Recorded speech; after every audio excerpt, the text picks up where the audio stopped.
Sugod nang gipatuman ang seguridad dinhi sa dakbayan sa Jensan alang sa umaabot nga 25th Tuna Festival. Matod ni Police Colonel Nicomedes Olivar Jr., City Director sa General Santos City Police Office, ang maong kalihukan nga ipahigayon karong Setyembre 2 hangtod 4 usa sa mga dagkong aktibidad nga hatagan og prioridad sa seguridad.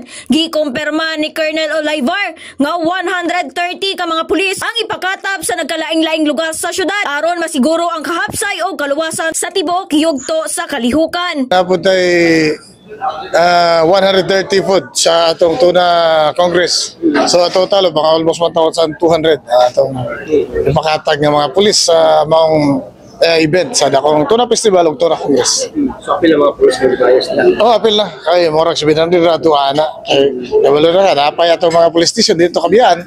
Atong CBFC, atong MPO, natay mga traffic police nga kada ko investigation sa itong mga bangga na kayo di residensan.